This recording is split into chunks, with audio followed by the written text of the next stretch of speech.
What Daniel didn't know was that the day he humiliated me in that meeting for the third time was the day I stopped reacting emotionally and started thinking strategically. It wasn't just about ego anymore. It was about pattern. I started noticing something disturbing. He didn't just belittle me. He targeted specific employees, usually the ones who didn't fight back, the quiet high performers, the ones who carried the workload without making noise. He would overload them with impossible deadlines, then criticize them publicly when timelines slipped.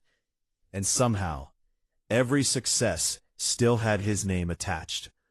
That's when I started documenting everything. Not secretly recording conversations, not doing anything illegal, just facts, dates, emails, meeting summaries, performance metrics, Slack messages where he contradicted himself. At first, it felt petty, but then something bigger happened. One afternoon, he pulled me into his office, closed the door, sat back in his chair like a king delivering judgment. "I've been hearing concerns about your attitude," he said. My attitude? I had never once spoken back to him. Never missed a deadline without notifying him first. Never refused extra work. I asked calmly, "What concerns?" He smirked. "People feel you're not aligned with leadership." That's when it clicked. He was laying groundwork. He was preparing to push me out.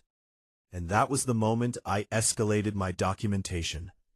From personal notes to professional preparation. I began sending follow-up emails after every verbal instruction. Just confirming today's direction. Per your request. Aligning with your timeline. Polite, professional, precise. Now everything had timestamps. Everything had acknowledgement. Everything had receipts. Weeks passed. Then came the breaking point. Quarterly review season. I walked into my evaluation confident. Every project delivered. Every metric exceeded. Client satisfaction scores were the highest in the department. Daniel sat across from me with a folder in his hand. He didn't smile. He didn't greet me warmly. He just flipped it open. "I'm rating you as needs improvement." For a moment, I actually thought I misheard him. "Can you explain?" I asked carefully. He listed vague criticisms. Not proactive enough. Communication gaps. Team synergy concerns. No data. No examples. Nothing measurable. Just subjective language. And that's when I knew.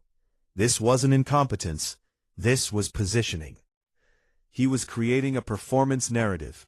A reason to justify removing me later. I didn't argue. I didn't defend myself emotionally.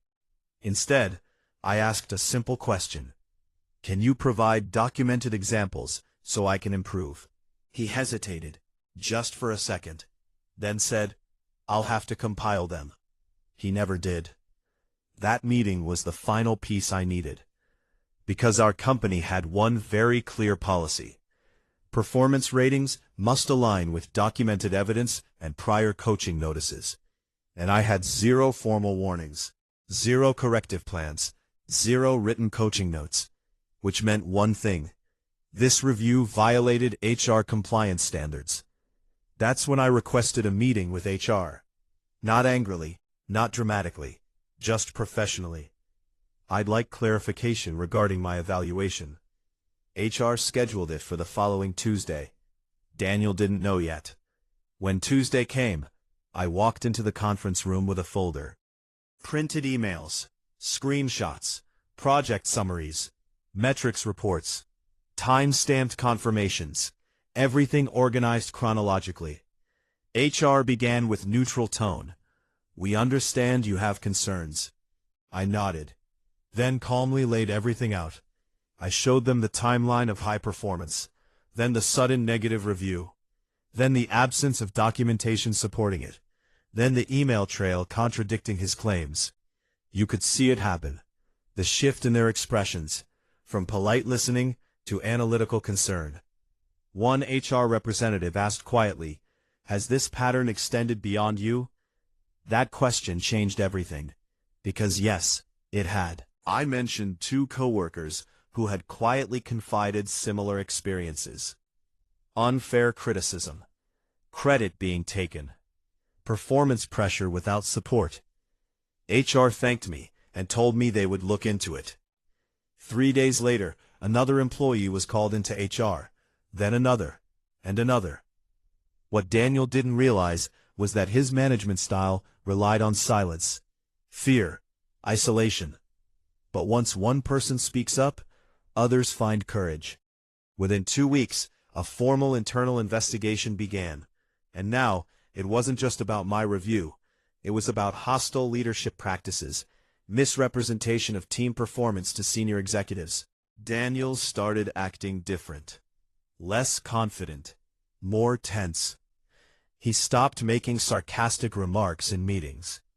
He stopped interrupting me mid-sentence. Because now, every meeting note was being reviewed by HR. Every rating decision scrutinized. Then came the audit. Senior leadership requested documentation for every needs improvement rating he had issued that quarter. He couldn't produce consistent evidence, because it never existed. His pattern was exposed. 3 weeks later, he was placed on administrative leave, pending review. The office was quiet that day. Whispers filled the hallways, and for the first time since I joined that company, I felt light. But, because truth had weight, and it finally landed. A month later, we were informed he would not be returning. Leadership restructuring, they called it. But everyone knew. His strategy of intimidation had collapsed under documentation. HR revised my evaluation, corrected it to exceed expectations. Back pay adjustment included. And something else happened. 2 of my coworkers thanked me privately. They said they had considered quitting, but seeing someone stand up professionally changed that. And that's when I realized something powerful. Revenge isn't always loud. It isn't screaming or public humiliation. Sometimes, it's calm documentation, policy awareness, strategic patience, and pressing send at exactly the right time. Daniel thought I was weak because I stayed quiet. What he didn't understand was that I wasn't quiet. I was collecting evidence, and when the investigation began, he had nothing to stand on. He tried to build a paper trail against me, but I built a fortress of facts against him. And in corporate environments, facts win.